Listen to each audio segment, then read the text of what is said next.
Capítulo 16. El Monte Blanco. En verdad, todo llega cuando debe. Durante muchos años quise salirme de mi cuerpo y realizar viajes fuera de mi cuerpo, y solamente aquí en Parral empiezo a entender la técnica. Algo tiene Parral que hace que la gente se interese en el espíritu. Aún en las fiestas se habla de ello, y R viene por mí en su cuerpo etéreo todas las noches a las 12 y ayuda a mi espíritu. Viaja y viene en astral y la siento. ¿Serán las minas? ¿El aire? Aquí nació Pachita, hija ilegítima, y fue abandonada al nacer. Deseoso de averiguar más de la vida de Pachita, fui a verla el domingo en la mañana. Sentada en una silla en la cocina de la casa de blanco, con su suéter raído y su vestido de siempre, le daba consejos a su hija. Al poco rato se paró y fue a arrullar a su nietecita acostada en una carreola. Me senté a su lado y le comencé a preguntar: ¿Naciste aquí, Pachita? Sí, en Parral, pero era pecado porque mis padres no se habían casado y me abandonaron. Ay, Jacobo, a veces aquí vivo muy intensamente. Me acuerdo de mi infancia y de mis primeros años. ¿Con Charles? Mira, ni me preguntes porque lloro. Mis ojos ya no ven, el derecho está opaco y el izquierdo apenas si distingue las cosas, pero veo con otros ojos. Cuando miro un cuerpo veo las partes podridas. Desde chica lo hago. ¿Y cómo? Pues no sé, es como un mapa en el que las partes del cuerpo sobresalen y sé, pero mi problema ahorita es reunir dinero para mi kinder. ¿Kinder? Sí, hombre.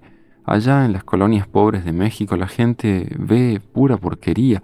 Imagínate, ¿cómo vas a enderezar a un cabrón de grande?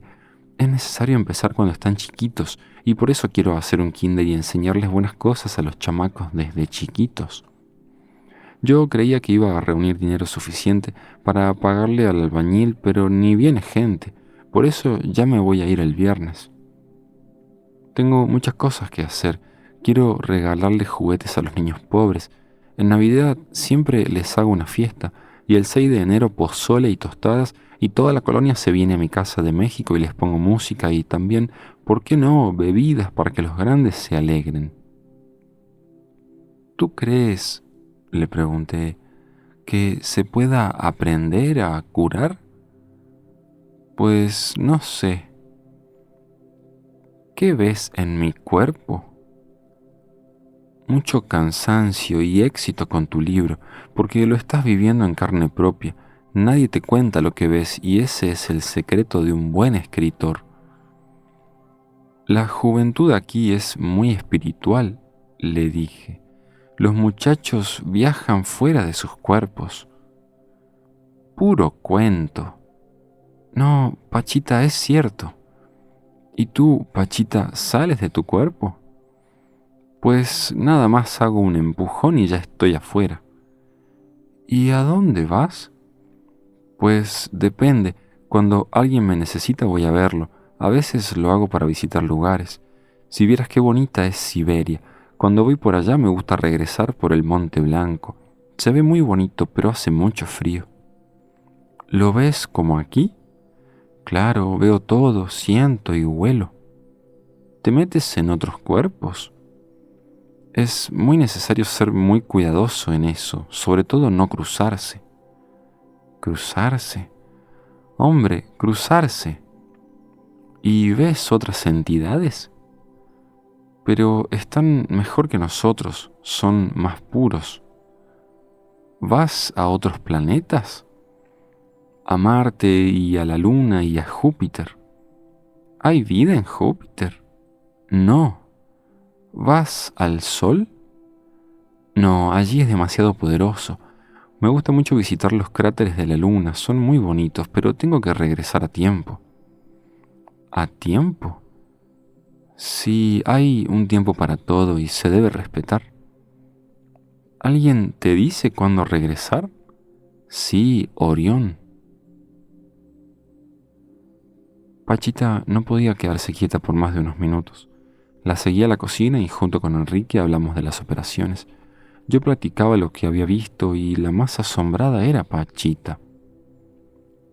Oigan, nos preguntó de pronto, ¿cómo está esa viejita de 85 años que tenía un tumor en el estómago? Todos la habían desahuciado. Pues bien, mamá, le contestó Enrique. ¿Cómo va el libro?, me preguntó Pachita. Va bien, excepto por las recetas y los nombres de los medicamentos. Por más que hago, no me puedo acordar de esos nombres. En cambio, las operaciones las recuerdo bien. A propósito, ¿qué es lo que se debe añadir a las bebidas alcohólicas para que alguien deje de tomar? No me puedo acordar y tuve que dejar en blanco una frase del libro. Ni Pachita ni Enrique me lo dijeron. ¿Vas a visitar al enfermo del hotel?, me preguntó enseguida Pachita. No, pero tengo pensado hacerlo. ¿Y no te da pena que te corran? Depende, contesté. Si llego como espejo, no me corren. ¿Como espejo? Si mi mente es un espejo, todo va bien, como en la cárcel. Voy allí a enseñarle a meditar a un amigo y cuando llego como un espejo no tengo problemas. Enrique le iba a dar una mordida al taco y se acordó del suceso de la camioneta. Esa camioneta, dijo de pronto, casi mata a Daniel. Entonces era Daniel, dije con asombro. Ese espíritu lo quería matar antes de que lo sacaran de su cuerpo. Pachita se volvió a levantar en dirección a la sala. Se sentó a arrullar a su nieto y yo fui de nuevo tras ella.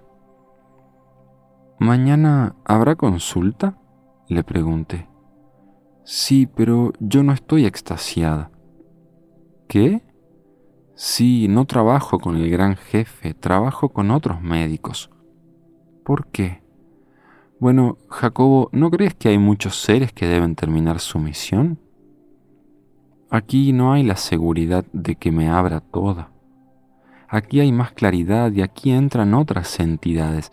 En México estoy muy protegida y aquí no hay tanto ruido. En México un ruido puede hacer morir una facultad. ¿Qué? Sí, puedo quedarme muerta. La verdad es que no entiendo por qué no ha sucedido ya. ¿Cómo escogen quién entra? Un conjunto de vibraciones espirituales se reúne alrededor de mí para diagnosticar. ¿Y las manos? Es un quirófano y hacen falta videntes, pero no fantasías. Han hecho un carnaval, viene un parapsicólogo y reúne gente y les cobra 5.000 pesos y todos están en silencio y lo respetan. En cambio, porque soy humilde, vienen como en carnaval y se traen gente degenerada y que no es vidente y descomponen todos los tubos e instrumentos del quirófano. Hubo un escritor, L.C., que me atacó mucho sin conocerme. Así atacan al quirófano y no tienen respeto. Yo quisiera dejar mis memorias, hacer entender de qué es capaz Dios, continuó diciendo Pachita con una voz cada vez más grave. Me acuerdo desde que tenía 7 años. Empieza uno la vida sin comprenderla, pero sintiendo el aguijón del sufrimiento. Por eso quiero mucho a los huérfanos. En ese momento pasaron 2 nietos de Pachita, y ésta les pidió una cobija. Iban jugando y no le hicieron caso. Hijos cabrones, carajo, les pide a uno un favor y ni la oyen. Caramba, se me han quitado muchas cosas, pero no lo mal hablada. Tengo un rifle de villa, es mi única herencia. A los 15 años, Charles se fue. Estaba enfermo y se fue como los elefantes a morir a su tierra. A esa edad anduve con villa allá por el 1914. ¿Era su amante? Era yo un cuero, pero él no me gustaba. Lo que me encantaba era su hombría, ese sí tenía huevos. Pachita se volvió a parar y me trajo un juguete de uno de sus nietos. Era un platillo volador que hacía un ruido muy peculiar. Mira, Jacobo, así hacen esas naves, se paran encima de tu cabeza y así hacen. Me regresé caminando a Parral y recordé que Candelaria me había hablado al salir de la casa de Blanco del tiempo y de la sensación de paz que se sentía en Parral al ver el cielo y las nubes. Me impresionaban unas palabras que Pachita me había dicho. Me tienes incondicionalmente, Jacobo, pero si yo veo alguna cosa sucia en tu conciencia, caerás de mi cariño y a mi más absoluto desprecio.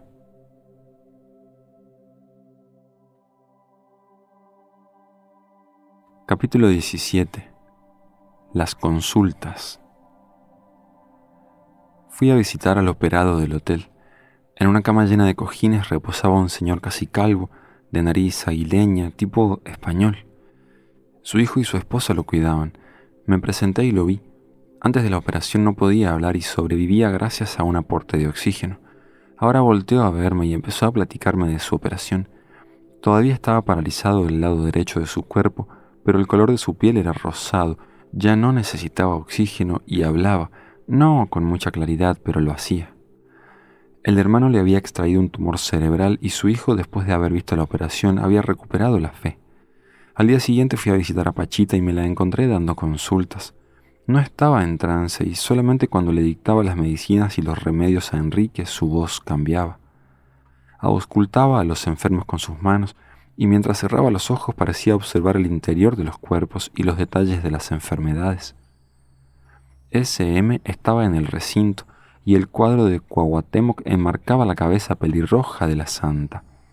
Ella me había prohibido llamarla así y se molestaba cuando alguno de los enfermos llegaba con la idea de que bastaba tocarla para curarse instantáneamente. Yo no soy una santa, me había dicho. Mírame más jodida que tú y yo juntos. Yo ya me voy de Parral, le decía a SM. No logro reunir el dinero para mi kinder. Además, ya ni la amuelan.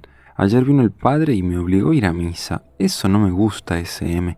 Me hicieron comulgar y yo no soy de esa onda. Yo me compro una alegría en la calle y con eso comulgo en donde se me da la gana y qué misa ni qué 8 cuartos.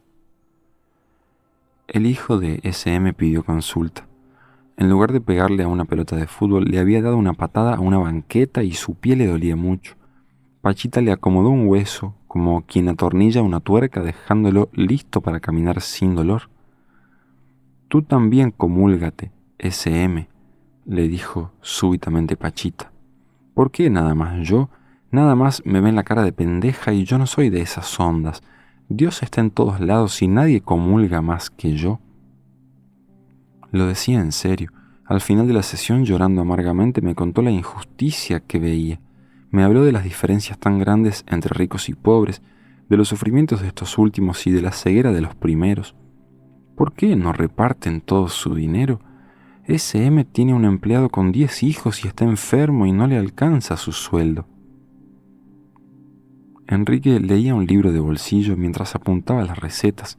También se quería ir de Parral. Extraño a mi equipo de fútbol, me dijo mientras dejaba a un lado su libro. Aquí me desespero mucho. Mientras tanto, una familia con 2 hijos había entrado al recinto.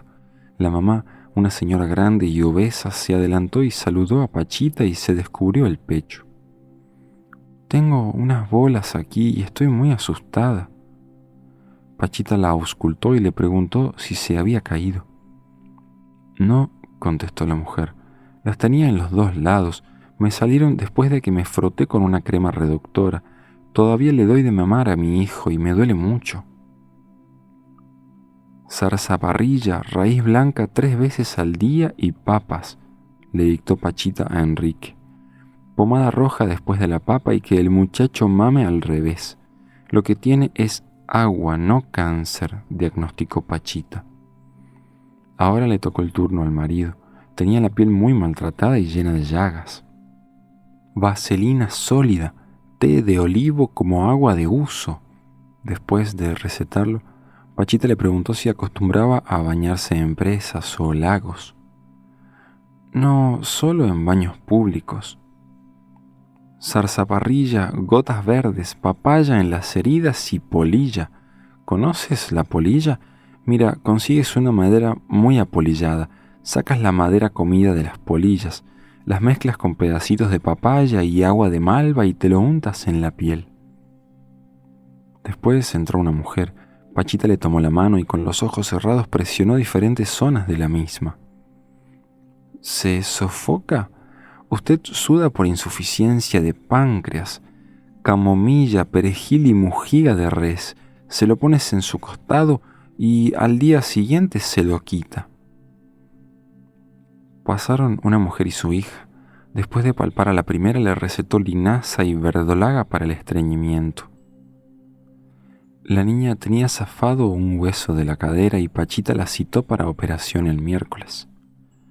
«Te va a doler un poquito», le dijo con dulzura, «pero hay que acomodar la cadera para que ya te pase la sangre a tu pierna y puedas andar bien».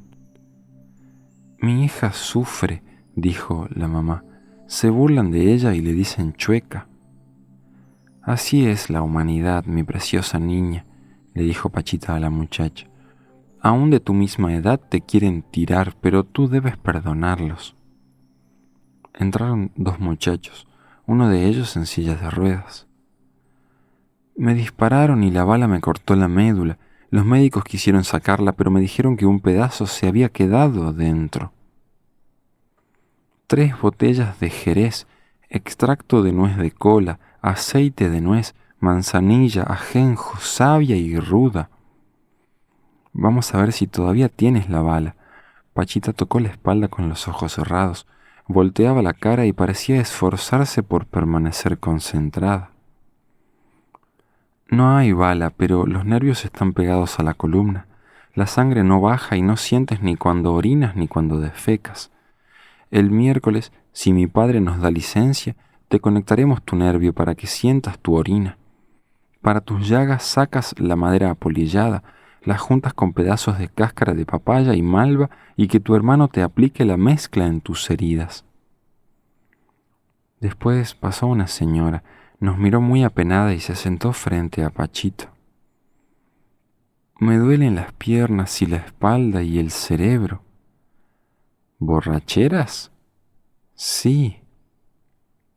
«Té de olivo para el resto de tu vida como agua de uso. Eso te ayudará a tu circulación porque está muy deteriorada». La mujer salió y en su lugar una muchacha joven y ciega fue ayudada a sentarse por una amiga que la acompañaba. Con una lámpara de mano, Pachita alumbró sus ojos después de quitarle unos lentes oscuros que traía puestos. «Está caliente». «¿Qué viste?» «Un clarito». «Ha mejorado», dijo Pachita. «Nada más que no quiere abrir sus ojos». La acompañante dijo que desde la operación su amiga le había dicho que veía como rayos de luz y estrellitas como puntos luminosos. La mujer que siguió se quejó que no podía dormir. «Ponte una palangana de agua debajo de la cama para que te chupe tus malos pensamientos y te deje dormir, y así tu espíritu se sienta libre para mejorar. Déjalo que viaje a donde deba para arreglar tus asuntos». El siguiente enfermo me impresionó. Se trataba del operado del corazón. Su hermano dijo que comía bien, su corazón andaba parejo. «Primeramente Dios y para arriba, buen hombre». Cuando vea agua en un arroyo, corte una flor roja y vea cómo el agua se la lleva. Esa es buena medicina», le dijo muy seria Pachita. El padre del operado, un viejito que no oía de un lado y que también fue operado, se adelantó. «Me duele mi ojo y todavía no oigo». «Si quiere se lo componemos», le dijo Pachita. «Pero usted dijo que prefería seguir sordo y ya no sufrir dolor con el cuchillo». Yo había estado tomando notas y cansado dejé de hacerlo por un momento. Pachita volvió a verme y me acusó. «A ver si trabajas, huevón». Me reí y tomé la pluma para anotar que una viejita con el cuello hinchado regañaba a Pachita. «Me operaste y mira, estoy igual». «Pero ya no duele, ¿verdad, madrecita?»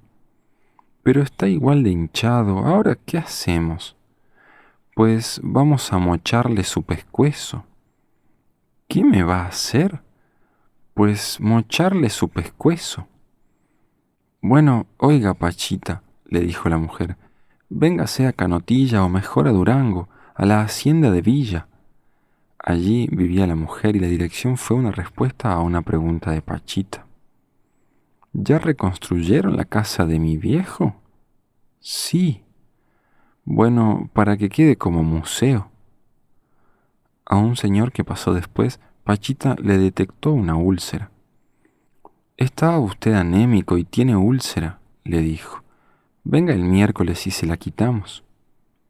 «¿Y cuánto me va a costar?» «80.000 pesos». «Ay», se quejó el hombre, «no tengo dinero». «No, hombre, no me pague nada, me paga cuando se cure. La próxima vez que venga yo a Parral, entonces sí lo persigo para cobrarle». Después entró el americano de la rodilla postiza. «Es necesario quitarle la osteomielitis», les dijo Pachita a su acompañante y traductor. «Dile que venga el miércoles y lo operamos». Después un señor con sus ojos malos. «Necesita usted lavarse los ojos con manzanilla. Venga el miércoles para quitarle la catarata que trae en el ojo». Un señor muy cansado y con una curación en su cuello entró más tarde. Traía una carta. «Léela, Enrique», le dijo Pachita a su hijo. «Léela porque yo no sé leer». «Tiene un pulmón enfermo». «Cáncer», le dijo Pachita. «Cáncer en el pulmón». Pachita le palpó la espalda y le pidió que hablara. «Hierba para la tos en leche, alumbre en agua. Vamos a operar ese pulmón. Venga usted el miércoles». «Berenjena y gotas verdes». Le había comprado una grabadora a Pachita para que oyera música y grabara sus memorias. Le había ahorrado un dinero para su kinder y le entregué ambos presentes cuando nos quedamos solos después de las consultas. Me miró y empezó a llorar. Yo también lloré y en ese estado me despedí de ella.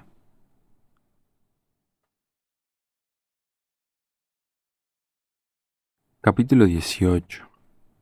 La individualidad. La oscuridad asociada con la activación de un fenómeno electromagnético de baja frecuencia no es la misma oscuridad que la que se asocia con un fenómeno electromagnético de altísima frecuencia. Todo tiene vida propia, y el aquí, el allá y el más allá son lo mismo.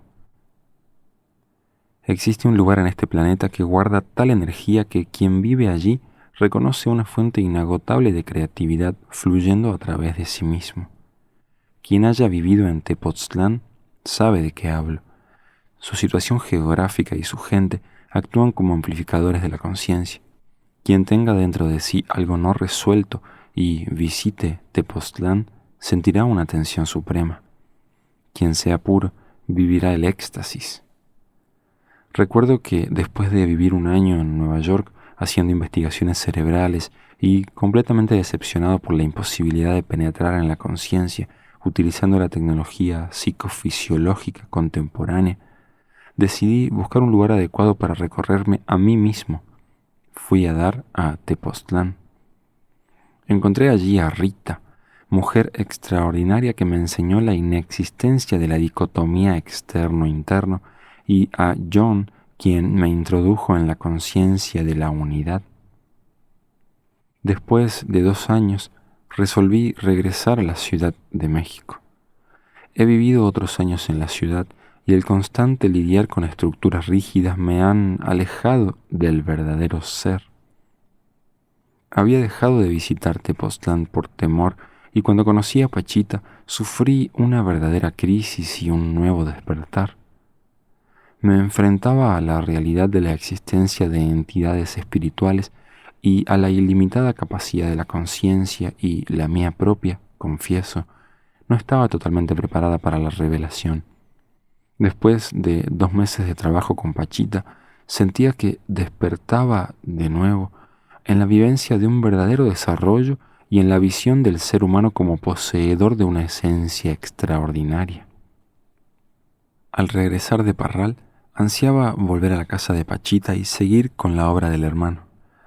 El viernes sentí que algo extraordinario pasaría en mi reencuentro con Pachita, y todo el día lo viví en un estado de excitación y conciencia clara. En la mañana me di cuenta que la mujer que había amado durante 3 años no era para mí, y esto, junto a la sensación de que algo extraordinario me ocurría, me hizo comprender la razón de las terribles tormentas que ese día azotaron a la Ciudad de México. A las 7 llegué a la casa de Pachita experimentando un estado de absoluto éxtasis. Varias gentes esperaban su turno para ser operadas, y al acercarme a la puerta del recinto, escuché mi nombre 2 veces pronunciado. Volteé en dirección del sonido y me encontré con Rita. Esto es, me dije inmensamente emocionado. Vuelvo a estar en contacto con los seres a quien verdaderamente siento como hermanos, y este encuentro con Rita es solo el principio. Nos abrazamos sin poder creer que estábamos allí, y después penetré al recinto. La cama de las operaciones estaba colocada contra la pared del recinto, de tal forma que no pude colocarme en mi lugar habitual. Me paré junto al cuerpo de Pachita y me di cuenta que el hermano estaba creando un ambiente de extrema serenidad y calma. Nos saludamos y con una voz muy profunda me explicó que la zona cercana a la pared se había purificado y por ello la cama de operaciones había sido cambiada de posición. Mi carne, continuó el hermano, estaba muy triste porque creía que ya no vendrías más.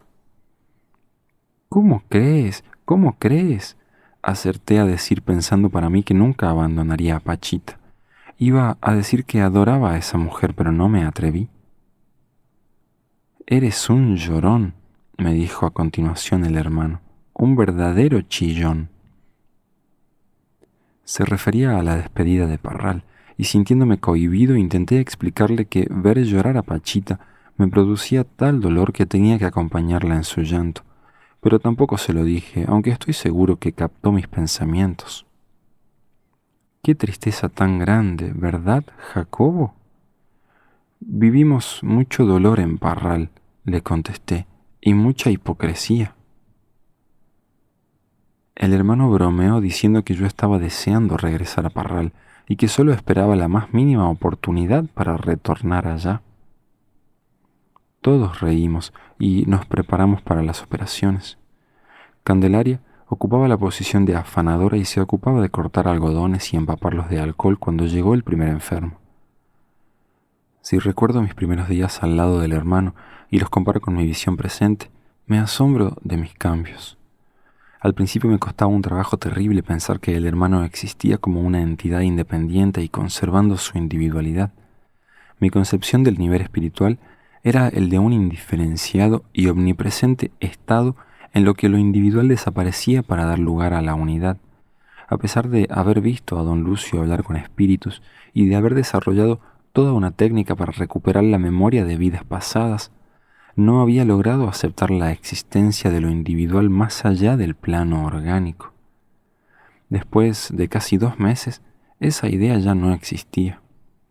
Había visto tantos casos de daños y oído tanto al hermano que por fin acepté que después de la muerte conservamos una individualidad y que nuestro desarrollo continúa.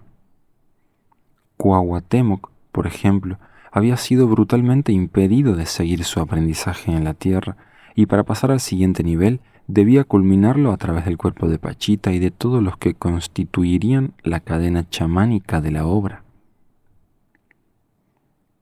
No podía imaginarme la vida en el plano de las entidades espirituales.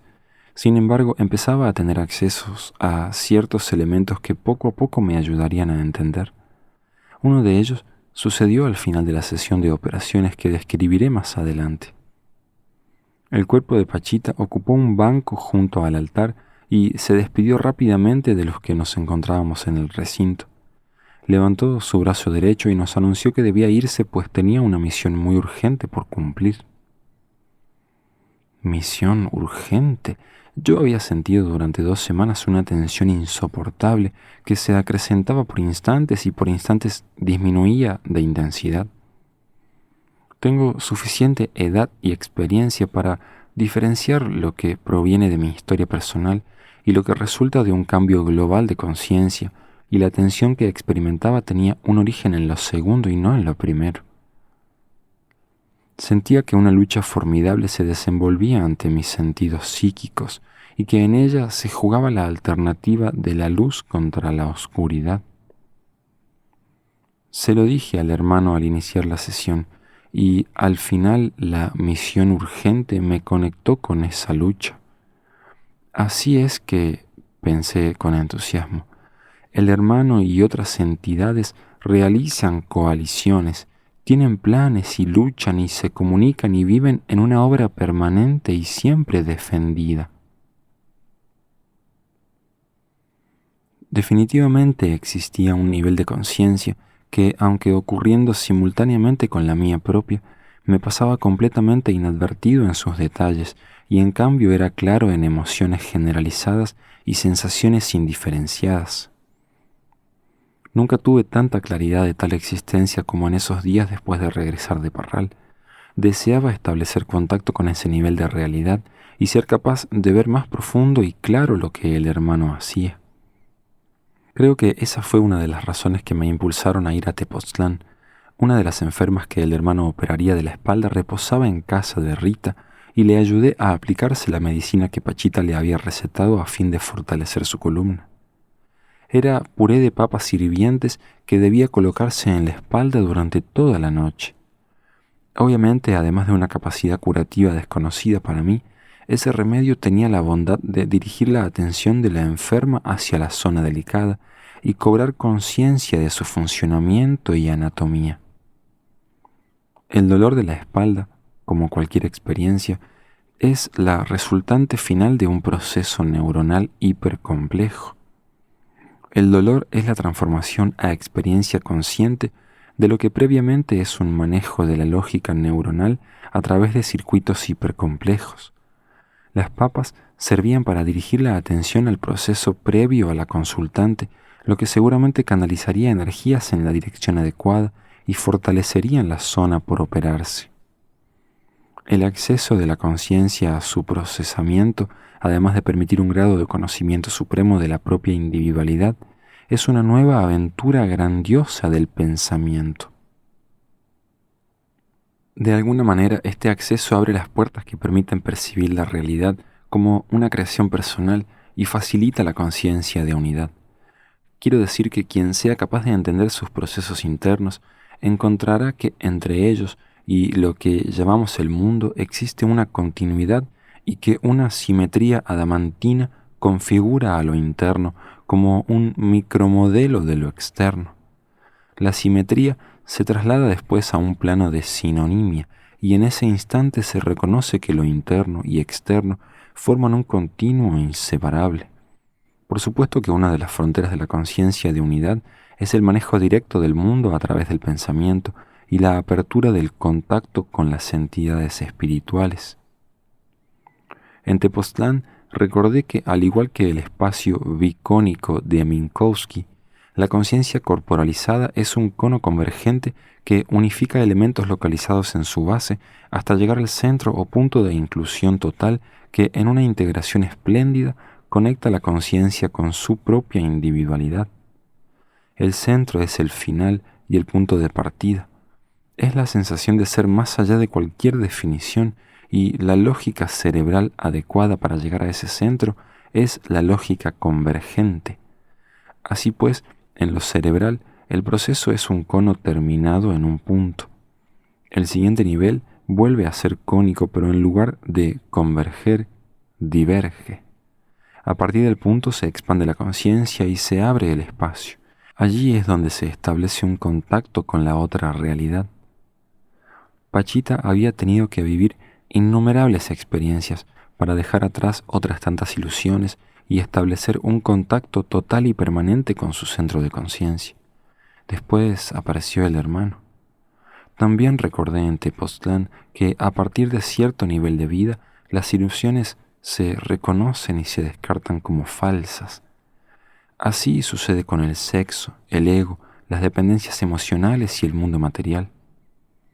Se comienza a aceptar únicamente aquello que es permanente dentro de todos los cambios, aquello que unifica lo aparentemente disperso, y el único motivo de supervivencia es mantener esa esencia redescubierta y conservarla libre de estructuras, tentaciones e ilusiones de placer y gozo efímeros. La primera paciente era un bebé de pocos meses.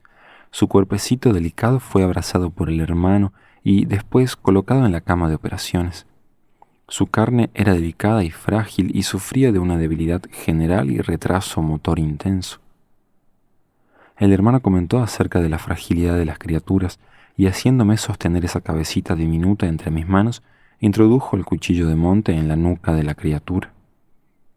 Giró varias veces el cuchillo y convencido que había organizado algo dentro de la masa cerebral, lo sacó y cerró la herida. Vendamos a la criatura y la entregué a su madre, quien agradeció la intervención. Enseguida pasaron los padres de la niña sobreanestesiada y ella misma en su silla de ruedas.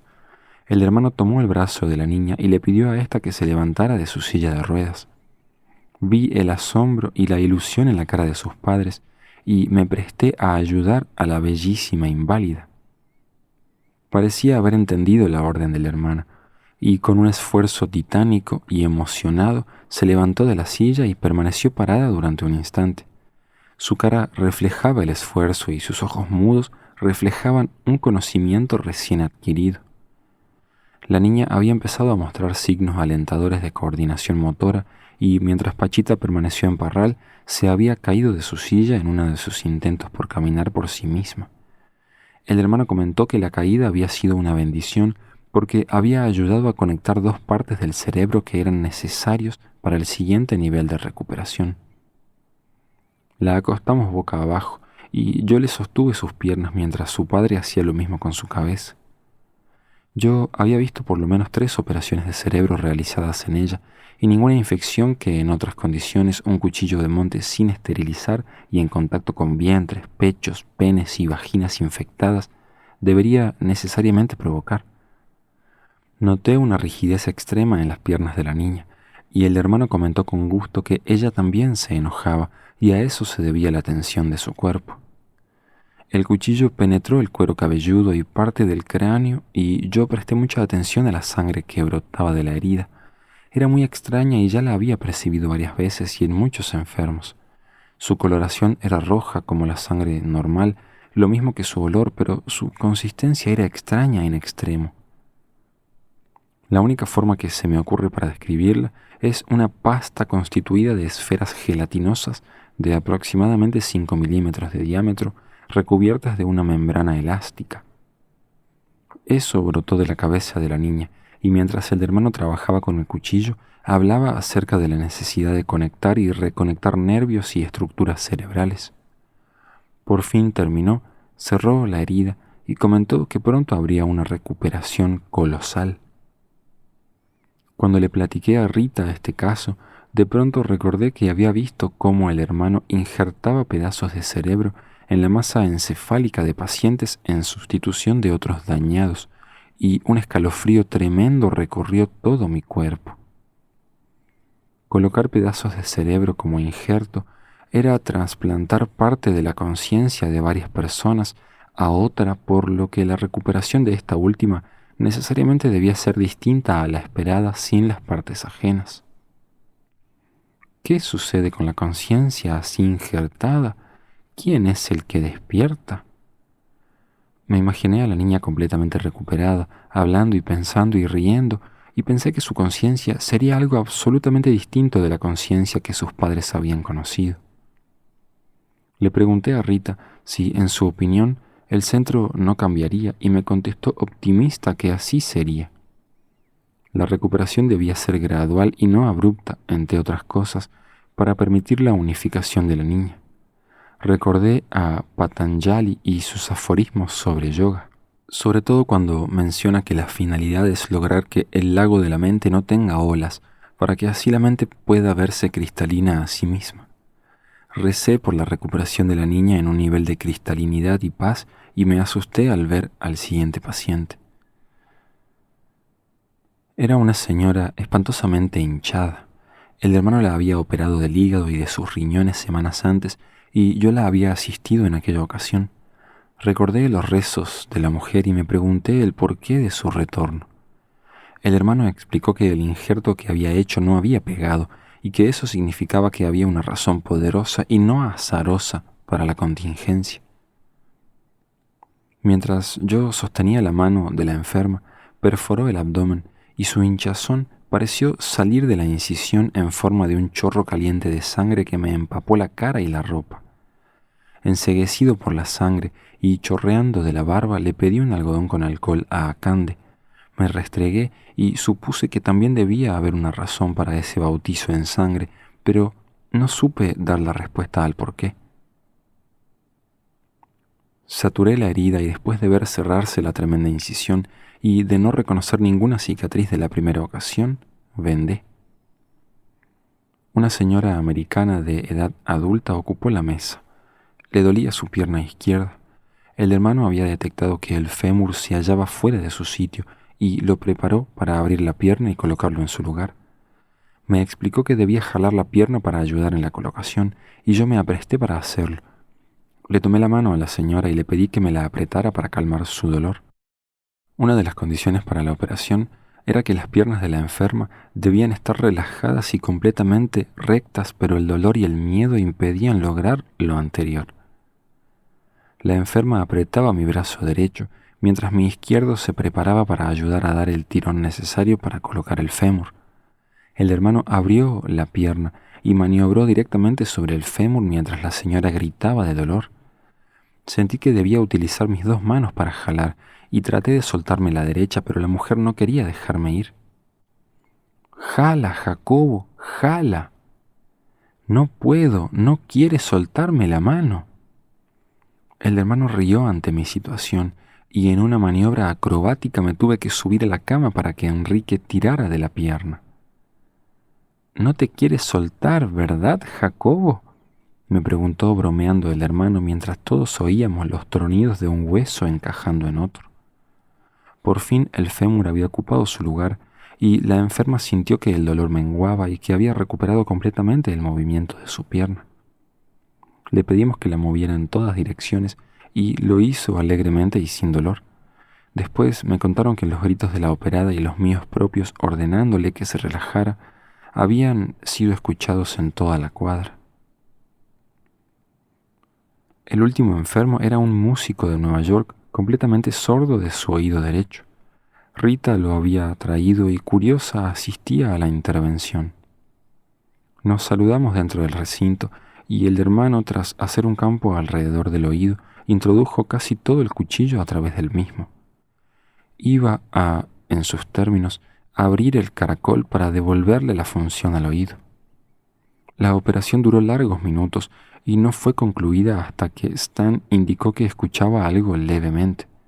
Vendé la cabeza y recordé que Enrique me había regañado varias veces y con toda razón por dejar sueltas las vendas. En Tepoztlán vi a Stan en casa de Rita.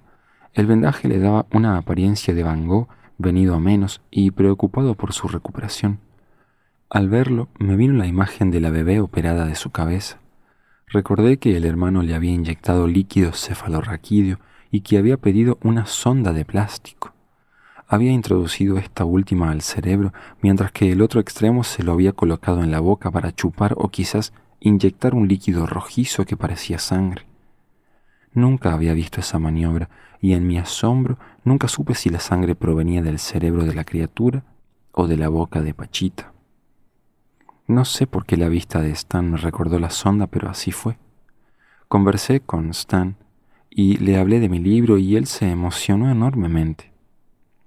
«Quiero hacer una película de Pachita», me dijo con intensidad, «y quiero saber si podemos usar tu libro como guión». Debo preguntarle eso a Pachita y al hermano. Sin su autorización no puedo aceptar tu propuesta, pero si ellos están de acuerdo yo también lo estaré. Confieso que la idea de hacer una película me espantó y esperé al miércoles para preguntarle al hermano su opinión. En Tepoztlán me encontré con vibraciones maravillosas y con gentes interesadas en el desarrollo de la conciencia. Pachita le había prohibido rotundamente a Memo viajar a Tepoztlán y eso me hizo estar doblemente atento para detectar alguna vibración negativa, pero lo único que percibí fue un límite en mis meditaciones y tempestades cuyos truenos eran contestados por miles de salientes de montaña.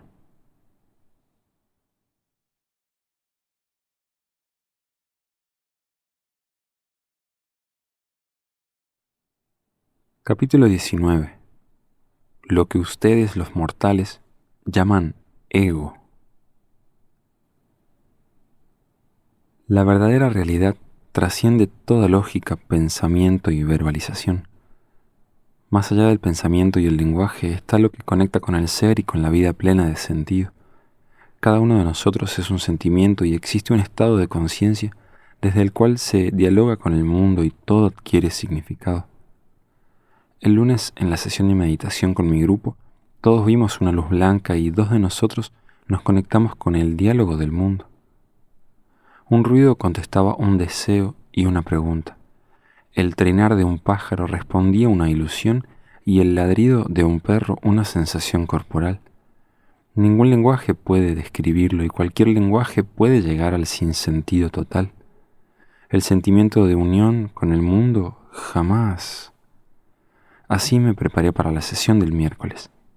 Iba a ayudar a operar a 3 amigos, Stan, su novia Mimi y su ex esposa Simi, a los que había invitado a recuperarse en mi casa de Coyoacán, e iba a preguntarle al hermano acerca de la película que Stan quería hacer.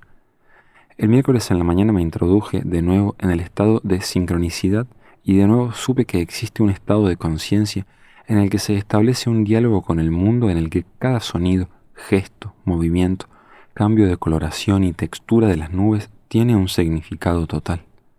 Como siempre, tuve que percatarme de las pruebas que el mundo me impone y llegué a la casa de Pachita con la sensación de haberlas pasado satisfactoriamente. Me encontré con Rita y sus amigos y penetré al recinto. Alrededor de 100 gentes esperaban en el patio y me enteré que esa tarde habría 50 consultas y más de 20 operaciones. Un nuevo ayudante estaba en la puerta y la forma en la que controlaba la entrada de la gente me pareció muy eficaz. B cuidaba la cortina del recinto y me pidió esperar antes de entrar. El hermano recibía a la gente con su acostumbrada ternura y, de nuevo, me percaté de su ilimitada capacidad para estar completa y absolutamente con cada enfermo. Faltaban más de 40 consultas antes de iniciar las operaciones, y la cortina de los altares estaba descorrida, y el cuerpo de Pachita sentado en una silla adyacente a las flores, las estatuas y las pinturas de Cuauhtémoc. Por alguna razón no me atrevía a acercarme al hermano, y cuando lo hice tampoco me atreví a saludarlo. Dentro de mí existía la sensación de timidez más grande que he experimentado, y al preguntarme el porqué de ella no encontré contestación. Por fin le pedí a la licenciada B bálsamo y, después de untarme la nuca, los brazos y el cabello con él, saludé. En el nombre del Padre yo te saludo. En el mismo nombre yo te respondo, me contestó el hermano. ¿Cómo ha estado mi muchachito?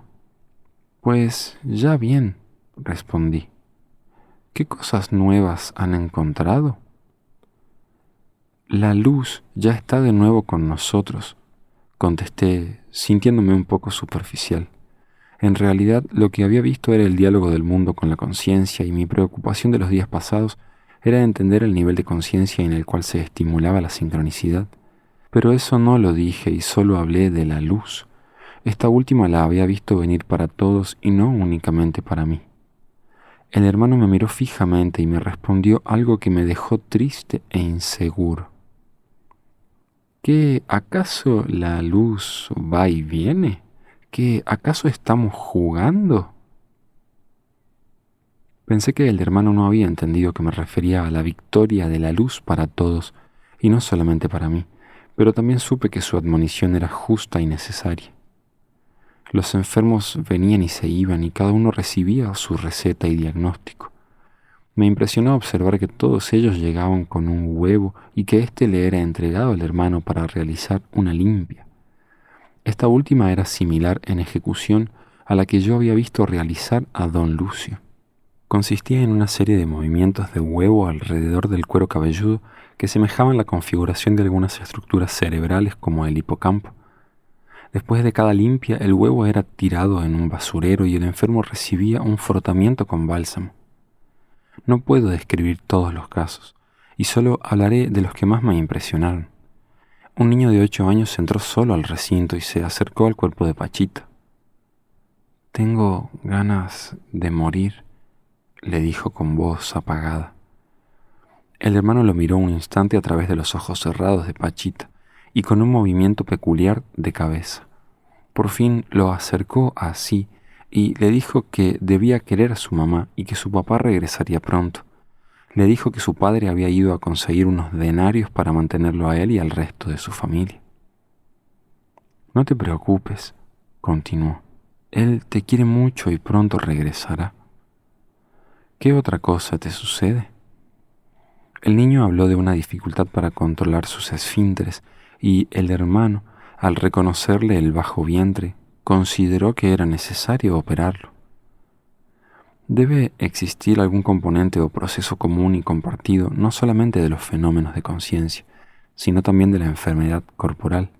Ese día, por lo menos el 40% de las consultas fueron de alteraciones emocionales. Gente venía y se iba quejándose de infidelidades, celos y abandonos. Pensé que desperdiciaban al hermano y que éste debía utilizar su tiempo en cosas más importantes, pero obviamente él no compartía mi opinión. Trataba a una mujer quejándose de la infidelidad de su hombre con la misma intensidad y atención que la ofrecía a un cáncer considerado incurable. Cuando se le pedía ayuda para hacer retomar al marido irresponsable, pedía el nombre del fulano escrito en un papel y prometía visitar a los interesados para resolver el abandono. Una mujer ciega y anciana penetró al recinto y el hermano la reconoció inmediatamente. La abrazó colocando los brazos de Pachita alrededor de los hombros de la viejita y oyó sus quejas. «Ya no veo», le decía entre sollozos. «Mi cuerpo está débil y no me puedo acostumbrar a la falta de visiones y encuentros». «Mi cariñosa niña», le respondió el hermano, «lo que sucede es que en tu vida viste mucho y ahora has penetrado en una nueva etapa. Ten paciencia que yo le pediré a mi padre bendiciones para tu vejez». Acompañé a la anciana a la salida y al ingresar el hermano me contó que esa mujer había sido una gran médium y había tenido mucho dinero, pero ahora se había quedado sin lo primero y sin lo segundo. Pensé que los talentos psíquicos requerían de un cuidado extremo y no me pude imaginar a Pachita perdiendo su capacidad curativa. Era como una luz enviada desde arriba y ninguna alteración corporal podía apagarla. Si se iba, era por error, abandono o irresponsabilidad. Las operaciones se iniciaron con los casos de ojos. Un muchacho joven, completamente ciego, entró acompañado de su mujer. Se le sentó en la misma silla que antes había ocupado el cuerpo de Pachita y se le intervino con el cuchillo. Era muy impresionante ver cómo la hoja metálica raída por el tiempo penetraba en la delicada joya de sus ojos. Nunca vi manifestaciones de dolor durante las operaciones de ojos, y el caso del muchacho no fue la excepción. Mientras el cuchillo penetraba y giraba en el interior de los globos oculares, el joven se mantuvo tranquilo y quieto.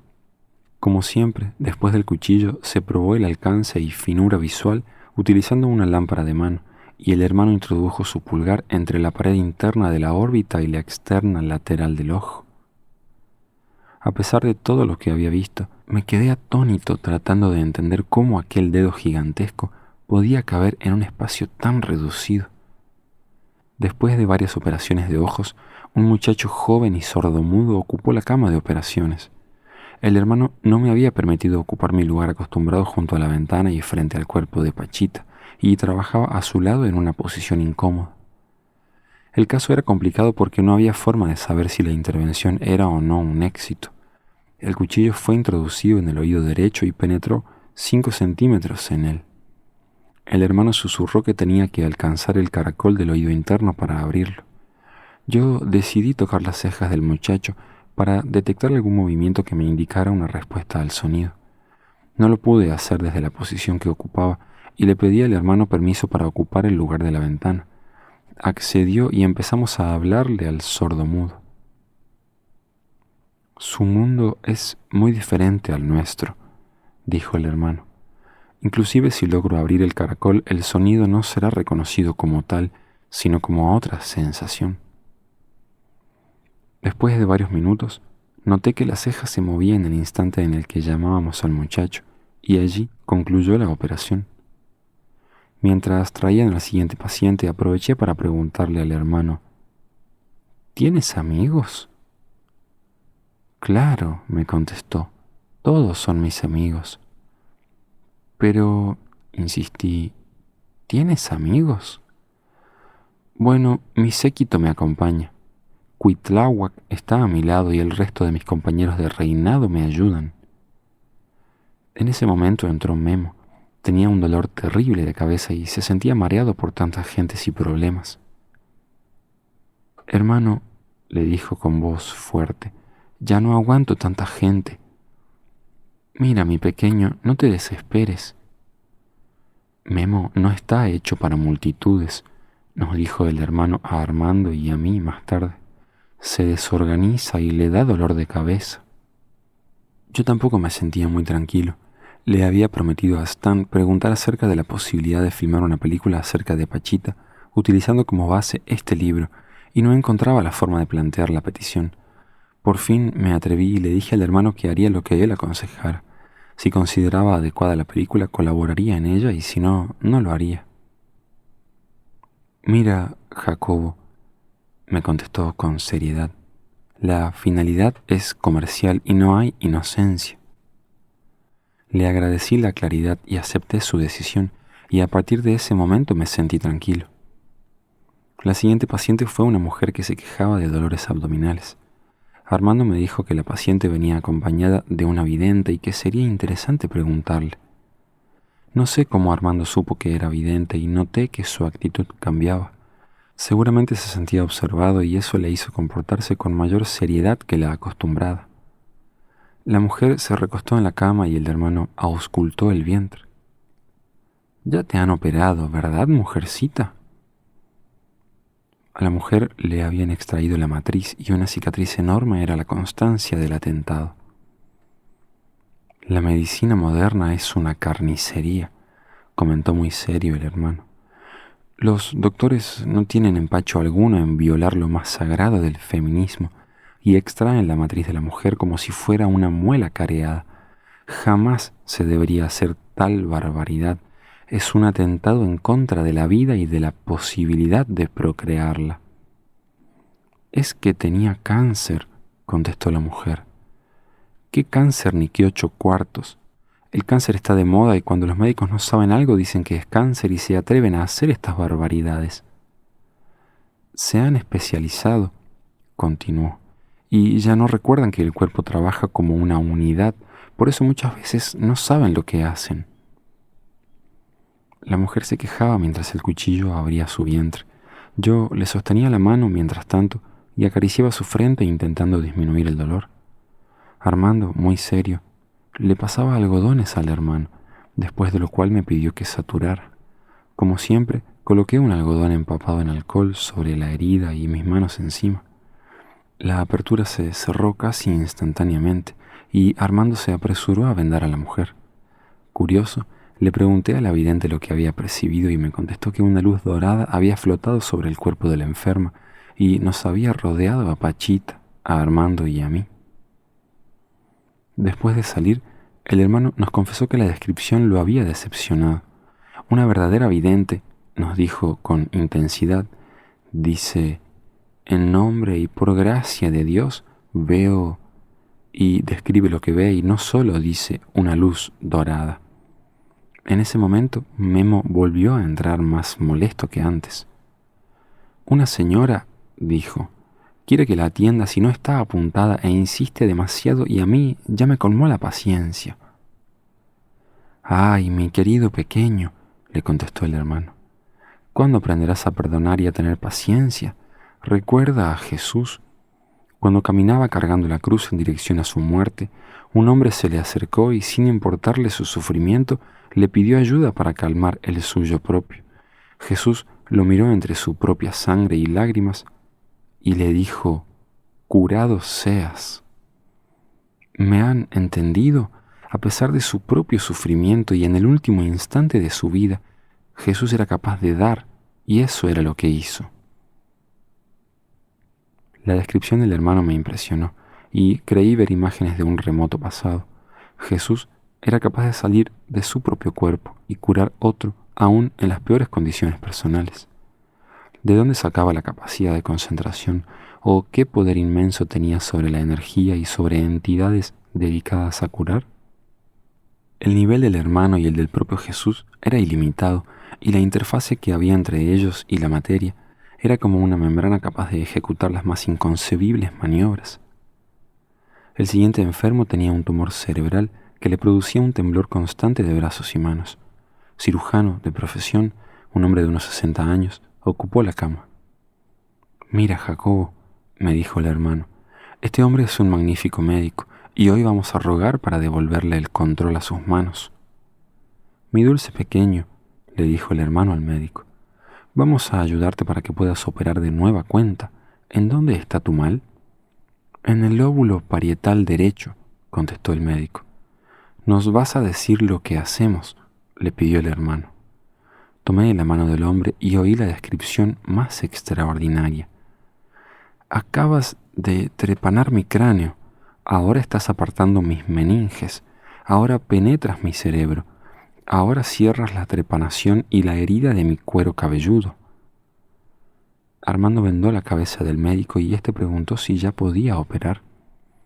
«Claro, mi pequeño, ya lo puedes hacer y siempre habrá un hermano que te acompañe». «Ojalá se le quite el miedo», nos dijo el hermano más tarde.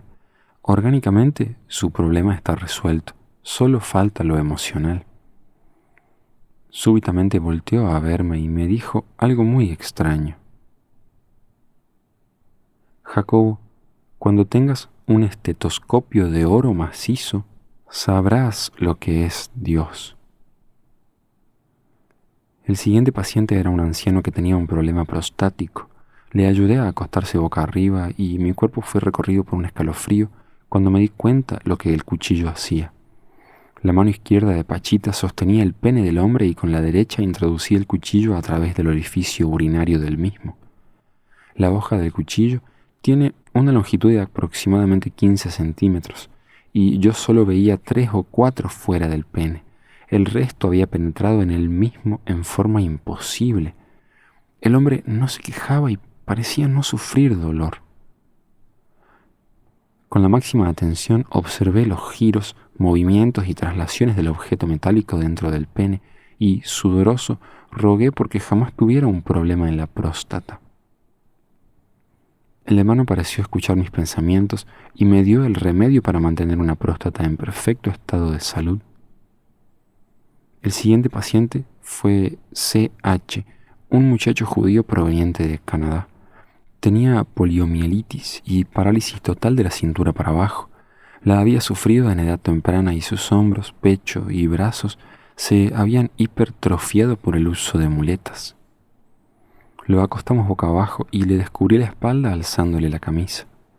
El hermano me hizo palpar la columna vertebral y noté que estaba desviada junto a una cicatriz.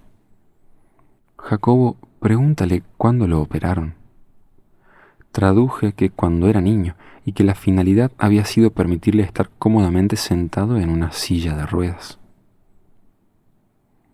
El hermano abrió la espalda y mientras injertaba huesos en la columna, C.H. me apretaba la mano derecha. Casi grité más que él sintiendo una inminente fractura de mis dedos. El poder de la mano de C.H., junto con su desesperación, lo hacía apretar con tanta fuerza que aún ahora, cuando escribo, siento dolor. Después, una viejita delgada y muy corta de estatura ocupó la cama. Su cabello completamente plateado y su complexión diminuta hicieron lanzar al hermano exclamaciones de ternura. Mientras yo le sostenía la mano a la anciana y él abría el abdomen de la misma, lo oí pedir por ausencia de dolor. «Padre mío», susurró el hermano, «concédeme que no le duela, te suplico que no le duela». Me tomó la mano y me la introdujo al abdomen. «Siente, Jacobo, siente». Había una pequeña bola palpitante, parecía un diminuto corazón localizado en una parte imposible del cuerpo. «Está palpitando», dije sin poder contenerme. «Así son los tumores malignos», me contestó el hermano. Están vivos y palpitan. Hermano, le dije al final de la operación, yo quisiera ver todo lo que haces y no soy capaz más que de percibir un cuchillo y la mano de tu materia. ¿Cómo podría ver más? Si yo lo pidiera a mi padre, me contestó, verías, pero no podrías dormir en la noche. Va muy bien, Jacobo, ten paciencia. Tu libro es corregido y tu visión también lo será, pero debes ir poco a poco. La siguiente paciente fue Simi. La acostamos boca arriba y el hermano le abrió el bajo abdomen. La mujer chillaba de dolor y casi aulló cuando el hermano sacó una esfera oscura que había crecido junto a su sexo. Esto es el precio que hay que pagar por el placer desmedido, contestó el hermano. Le traduje la observación a Simi y ella pareció comprender su significado. Al día siguiente, recuperándose en mi casa, me contó su vida y yo también comprendí. Había vivido en Tepoztlán y después de algunos meses extrañas visiones y más extraños mensajes había empezado a recibir. Veía duendes y máquinas flotantes y ovnis y extraterrestres. Absolutamente confusa, había buscado a alguien que la pudiera ayudar y en California conoció a A.P. La invitó a vivir en su instituto de Nueva York y durante 2 años Simi participó en una serie de experimentos psíquicos tendientes a establecer una comunicación directa con seres extraterrestres. A.P. la sometió a cientos de trances hipnóticos y la convenció de que su misión en esta vida era ayudarlo a él a preparar el aterrizaje masivo de extraterrestres. Poco a poco, Simi fue penetrando en la mente de A.P. y éste la colocó en un estado de dependencia total. La mente de Simi dejó de pertenecerle a ella y empezó a ser considerada propiedad exclusiva de A.P. Después de 2 años de experimentación, Simi dejó de entender la razón de su aparente misión y desconfió de todo lo que ocurría. Por fin, un día huyó. Simi se dedicó al placer en un esfuerzo desesperado por encontrarse, y el tumor en su bajo vientre era el resultado. Después pasaron a Mimi y a Stan. Mimi tenía dolores muy intensos de espalda, y el hermano le injertó varios huesillos tratando de crear una estructura ósea que fortaleciera la columna. Stan, su novio, había sido operado de su oído derecho, pero su sordera continuaba. Asistía a la operación y el hermano lo hizo acercarse a ver el injerto óseo. Mimi soportó valientemente la intervención y Stan se enteró de que su sordera continuaba por una mezcla de falta de fe e impaciencia. Al terminar con Mimi, el hermano invitó a Stan a una nueva intervención, pero él se negó con temor. Cuando nos quedamos solos, el hermano me dijo que contaría la vida de Pachita. Algún día lo haré y sabrás lo que los mortales como ustedes llaman ego. Aquí en la tierra, los mortales necesitan aire y agua y alimentos y deben ser proporcionados. La siguiente enferma interrumpió el monólogo. La operación que se iba a practicar en ella me dejó atónito y logró sorprender a una Memo, quien la presenció al lado de Armando. Una mujer bondadosa penetró al recinto acompañada de su hija. Los médicos le habían detectado un tumor maligno en un pecho y se lo habían amputado. Ahora el hermano vio que un pulmón debía ser injertado y todos nos preparamos para la operación. Era la última operación por ser la más compleja y larga. Tomé la mano de la mujer y le acaricié su frente mientras el cuchillo de monte abría una incisión gigantesca en su costado derecho. Se oyó un sonido parecido a un escape de aire y enseguida la mano de Pachita extrajo un tejido membranoso y violáceo y tomó de la mesa adyacente a la silla un paquete de papel aluminio. De nuevo, no supe quién había traído el paquete ni cómo apareció en la mesa. Contenía un pulmón enrollado en sí mismo. El hermano colocó uno de sus extremos en la incisión y me pidió que sostuviera el extremo libre. Su consistencia era suave y esponjada. Lo sostuve con dificultad, temiendo que resbalara de mis dedos, y me acerqué a la herida. El cuchillo estaba colocado en ella y la mano de Pachita lo sostenía. No había otro instrumento, y a pesar de ello, algo empezó a jalar el pulmón. Lo veía deslizarse hacia el interior del cuerpo y mi mano siguió el movimiento. De repente el tejido desapareció en el interior del cuerpo y la herida se cerró frente a mis ojos sin dejar rastro visible aparente. Le dije a la mujer que todo había terminado, pero estaba equivocado. La mano de Pachita tomó el cuchillo y lo acercó a la garganta de la mujer. Con un movimiento seguro, lo introdujo a 5 centímetros por debajo de la garganta. Se oyó un chasquido y el hermano me preguntó si lo había oído. «Claro que sí», le contesté. «¿Qué era?», me preguntó. «El pulmón». El hermano se rió a carcajadas. «El pulmón no está adelante, Jacobo». «La tráquea», corregí apenado. «Claro», contestó, «eso fue la tráquea». Después supe que la mujer tenía grandes dificultades respiratorias y la maniobra en la tráquea había sido utilizada para solventarlos. Ya no me atrevía a decir que todo había terminado y observé la siguiente maniobra. Más bien la oí. Súbitamente un olor putrefacto invadió mis fosas nasales. Busqué su procedencia y al hacerlo oí un ruido extraño. Era como si una llave de agua se hubiese abierto y el líquido chorreante hubiese sido descargado sobre el piso del recinto. Me asomé sobre la cama y vi que del brazo derecho de la mujer la sangre salía a borbotones, pero no era una sangre normal, era mucho más diluida y ligera que aquella y su olor era espantoso. La vi chorrear por varios minutos. Era increíble que alguien pudiera tener tanto líquido. Súbitamente entendí que la mujer estaba sufriendo una transfusión total. Había visto cómo la boca de Pachita sostenía un extremo de una sonda mientras el otro era colocado en el interior del vientre y cómo un líquido rojo pasaba de un extremo a otro. Era demasiado increíble pensar que la boca de Pachita sirviese como fuente de sangre, pero mi aprendizaje era que lo más probable es precisamente lo más improbable y no descarto esa posibilidad. Pero aún así, en este caso no había sonda y a menos de sustituir toda la sangre derramada, la supervivencia de la mujer era menos que imposible. Pero la mujer sobrevivió y mientras todo aquello ocurría, hablaba y bromeaba y no parecía sufrir dolor como si viviera fuera de su cuerpo. En realidad, no había otra forma de explicar el mantenimiento de su conciencia.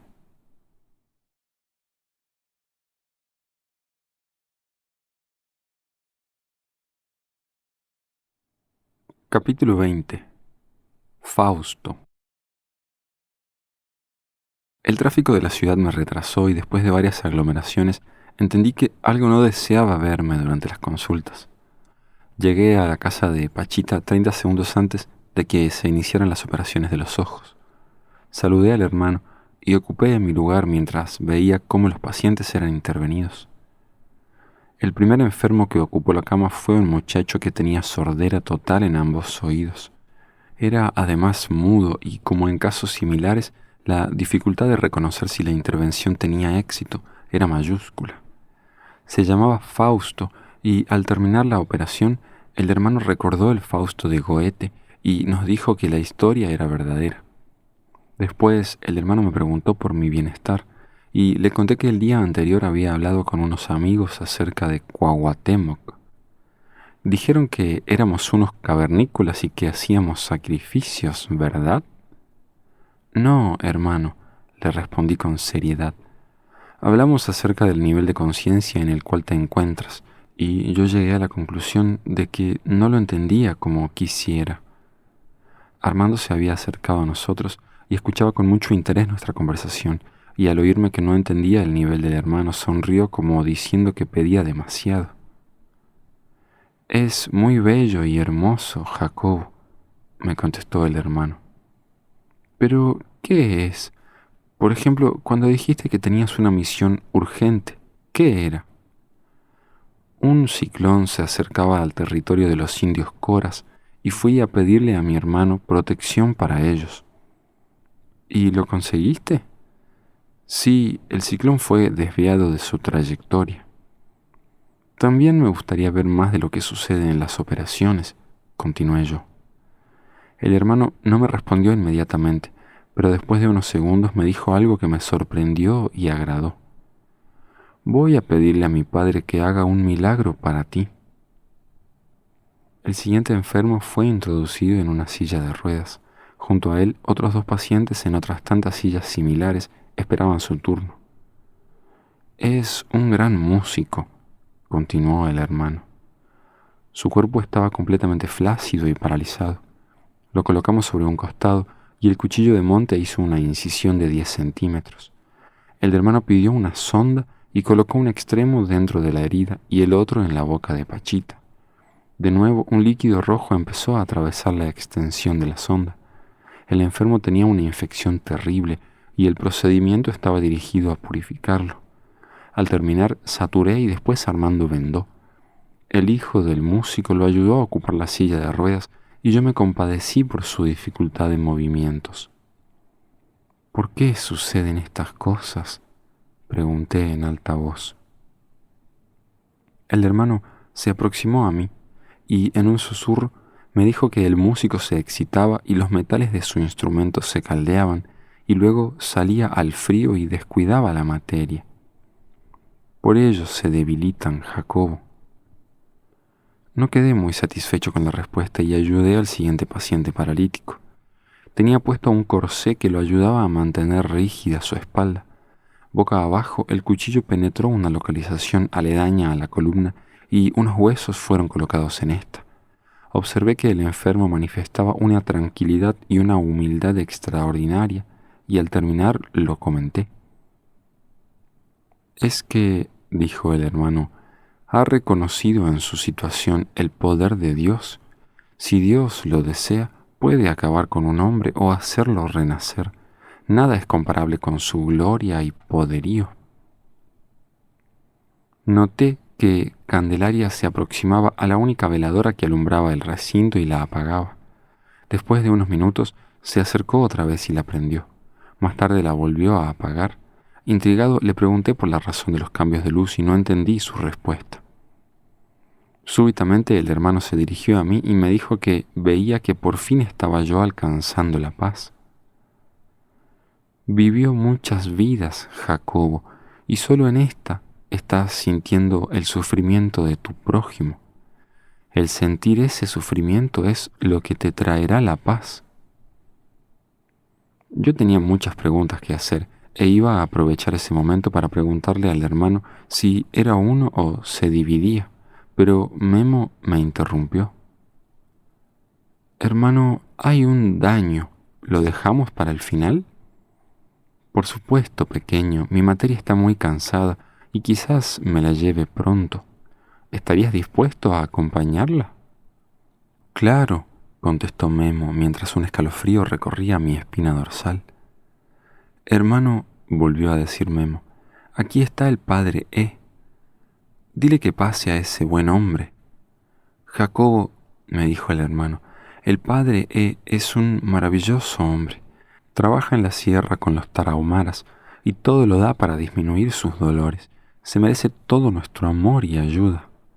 Cuando era joven e iniciaba su sacerdocio, las mujeres lo tentaban porque era muy guapo y decidió caparse para no caer en tentaciones. Un hombre alto de facciones agradables y con una mirada bondadosa se aproximó al cuerpo de Pachita y saludó al hermano con una sinceridad e intensidad tales que todos lo volteamos a ver. ¿Cómo está mi pequeño? Con la espalda de burro y quejándome de dolores, yo creo que lo que necesito es una grúa. ¿Y cómo están sus indios? Pues ahora lucho por crear una granja en la que convivan niños y ancianos, se ayuden y aprendan unos de otros. Acérquese a mi pequeño, vamos a ver qué tiene en su espalda. Con las palmas de las manos de Pachita separadas unos centímetros de la espalda del sacerdote, el hermano hizo un diagnóstico. Acuéstese, mi muchachito, que vamos a fortificar esa columna. Usted ya debería descansar, es mucho el peso que carga. Con la espalda al descubierto, el hermano localizó la zona dolorida y empezó a trabajar en ella. Hizo una incisión de por lo menos 30 centímetros y dejó al descubierto la columna vertebral. Le pidió a Armando unos huesos y con el mango del cuchillo los introdujo entre las vértebras. El enfermo se quejaba y rezaba a Dios cuando por fin saturé la herida, la que se cerró instantáneamente. Al salir del recinto, el hermano nos confió que se sentía muy triste, pero la razón de su tristeza no la puedo reproducir aquí. La última operación fue la de una mujer con un daño materializado en su espalda. Obesa y de tez ceniza, entró acompañada por 2 de sus hijas. Se quejaba amargamente de dolor de espalda y nos costó mucho trabajo acostarla boca abajo en la cama. El hermano palpó la espalda y nos pidió que la colocáramos de costado. Alrededor de nosotros, todos los ayudantes se tomaron de las manos haciendo una cadena de protección. Doña Candelaria tomó una botella de bálsamo y empezó a lanzar gotas del mismo sobre mi cabeza, la de Pachita, Memo y Armando. «Recemos, hermanos», nos pidió Cuauhtémoc. Introdujo el cuchillo en la espalda de la dañada y forcejeó unos segundos intentando extraer algo. Yo sostenía la mano de la enferma y me sentía muy energetizado y fuerte. El hermano me tomó de la mano derecha y la colocó directamente sobre el daño. Palpé un tejido blando con excrescencias y lo empecé a jalar. Sentía que debía ser muy fuerte y vi cómo ese tejido ocupaba toda mi mano. Tiré con fuerza y lo saqué colocándolo en un papel negro que Cande me ofreció. Pregunté si era todo y el hermano me hizo volver a introducir mi mano. Esta vez palpé una especie de hueso muy irregular y del tamaño de un durazno maduro. Aquello se deslizó en mi mano y lo coloqué en el papel negro. «Falta otro», me indicó el hermano. Volví a introducir mi mano y esta vez palpé una esfera del tamaño de un ojo que me pareció poseer relieves como los de la cabeza de un hombre. La saqué y la coloqué en el papel negro. Me sentía muy raro y noté que todos los ayudantes me miraban con una especie de nuevo respeto y admiración. Saturé y Armando vendó. Se llevaron a la mujer y Pachita ocupó la silla junto al altar. Memo se paró frente a ella y yo recordé que Armando había impedido que los visitantes se acercaran al altar durante las operaciones. El hermano se despidió de todos y su cuerpo se convulsionó, pero Pachita no regresó. En su lugar, una voz infrahumana empezó a balbucear cosas ininteligibles mientras el cuerpo de Pachita seguía convulsionándose. Con un movimiento rápido, las piernas de Pachita se abrieron y orinó. Cande se acercó a la cara de Pachita y le colocó sus manos frente a los ojos. Toma luz y vete». Cande repitió varias veces la orden y por fin Pachita se recuperó. Me acerqué a Armando para preguntarle algo y Memo intervino diciéndome que todavía me faltaba verlo mejor cuando las botellas de alcohol se rompen y caen cosas del techo. «A mí», me dijo Armando, «un daño me destruyó un testículo cuando una vez intenté darle luz. Es muy peligroso». Las hijas de la mujer del daño preguntaron por mí y yo les conté lo que había extraído del cuerpo de su madre. Memo les ordenó no dormirse sino hasta después de la 1 de la mañana. Cuando terminé de colocar los daños en el papel negro, vi que el hermano tomaba una especie de palma. No supe cómo ni de dónde apareció en la cama de operaciones y envolvió el papel conteniendo los daños con ella. Apretó fuertemente el paquete como si hubiera querido ahorcar los daños y después se lo ofreció a Memo. «Antes de que cante el gallo», le dijo el hermano a Memo, «vendrán a reclamarlo y tú tendrás que hacer el trato». El padre no tenía quien lo llevara a su casa y yo me presté para conducirlo. En el camino me habló de su propia obra y me pareció extraordinaria. «Pachita se ve muy acabada», me dijo de pronto. «Hace 6 años se veía mucho más joven. Deben ser las continuas penas y la intensidad de su trabajo. Un día, después de las operaciones, un daño violento se le metió al cuerpo y estuvo a punto de matar a la enferma de la cual lo había extraído. Me había operado y descansaba en un cuarto de su casa cuando la vi venir con su cuchillo en mano. La abracé fuertemente mientras Enrique trató de quitarle el cuchillo, pero todo fue inútil. Por fin Cande nos lanzó agua bendita y por accidente yo mezclé la sangre de una herida mía, que por el esfuerzo se abrió, con la que brotaba de una mano de Pachita que se había lastimado, y eso alejó al espíritu. A pesar de todo su cansancio, continuó el padre, sigue conservando una magnífica dosis de humor y eso es extraordinario. Era cierto, esa tarde durante una operación oímos el sonido de una sirena de ambulancia. El hermano había volteado a verme y con una sonrisa dijo que sería interesante que la policía penetrara al recinto y nos encontrara. ¿Se imaginan?, había dicho. Apareceríamos en la portada del Alarma.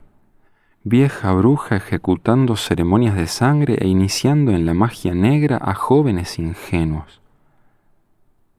Al llegar esa madrugada a mi casa y entrar a mi cuarto, me di cuenta que algo había colocado un libro junto a la cabecera de mi cama. Era el Fausto de Goethe. Lo empecé a leer y supe que el hermano tenía razón. La historia era verídica.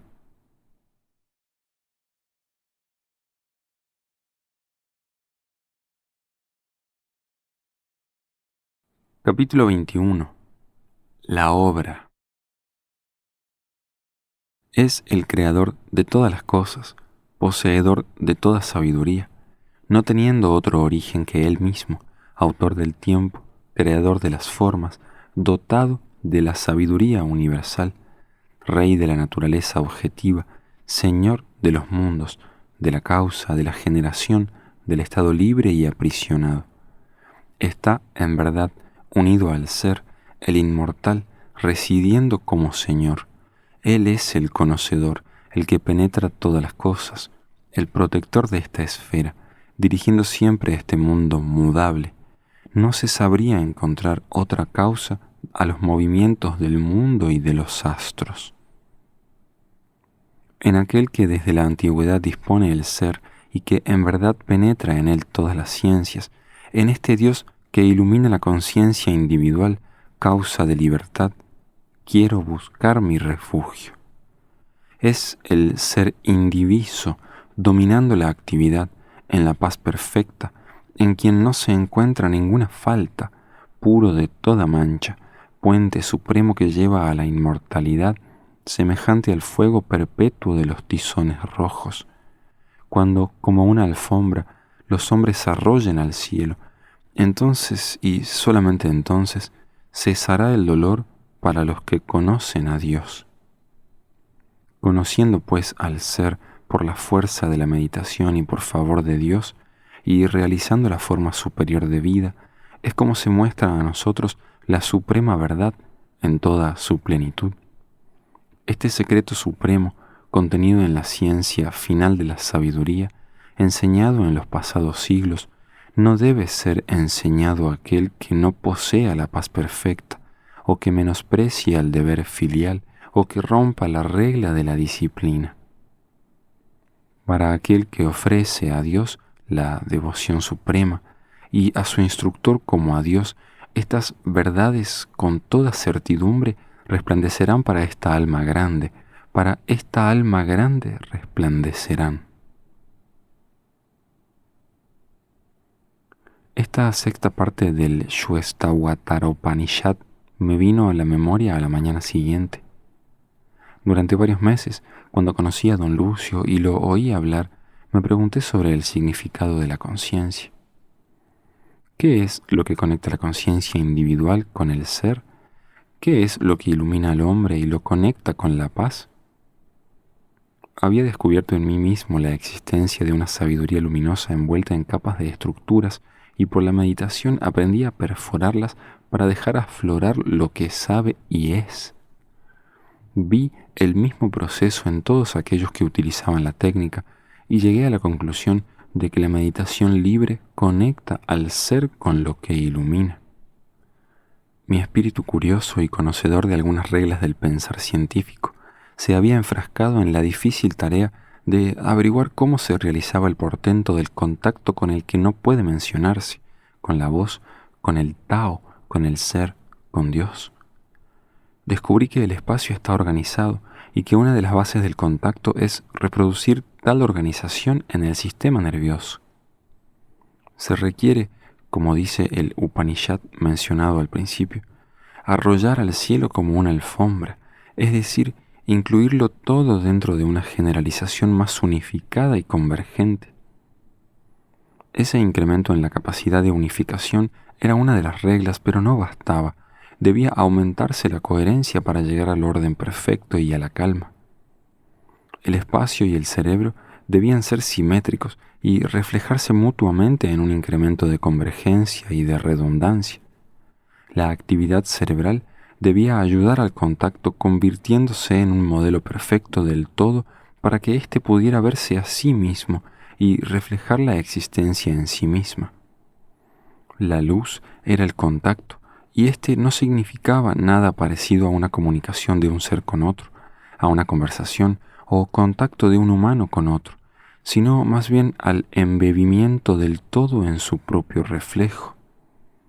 Me desesperaba ver tanto anhelo por concretizar y trasladar lo inconmensurable a una dimensión humanoide. Esa mañana del miércoles resolví no dejarme envolver jamás en discusiones estériles y me preparé para adquirir fuerzas para ayudar en las operaciones de la tarde.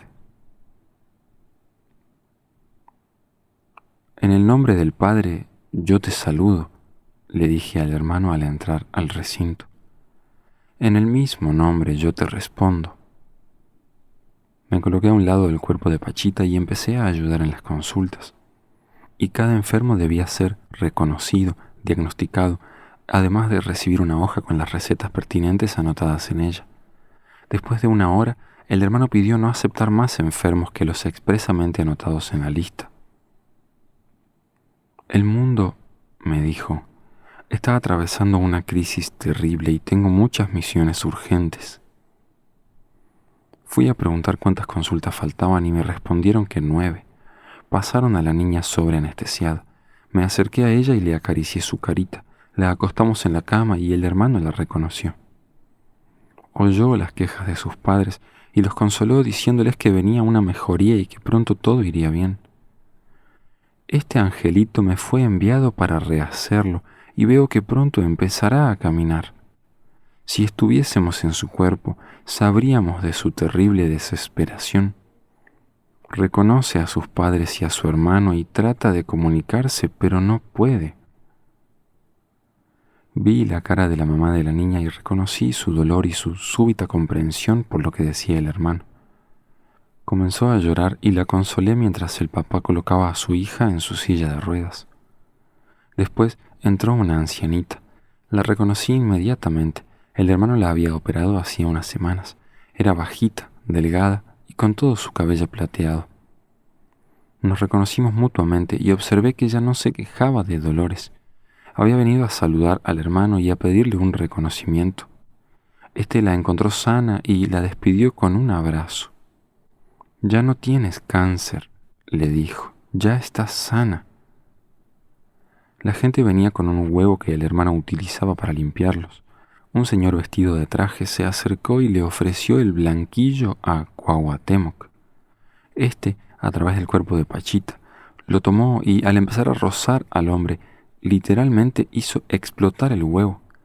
La clara bañó el hombro del señor y Cuauhtémoc, muy apurado, se apresuró a limpiar su traje con su misma túnica.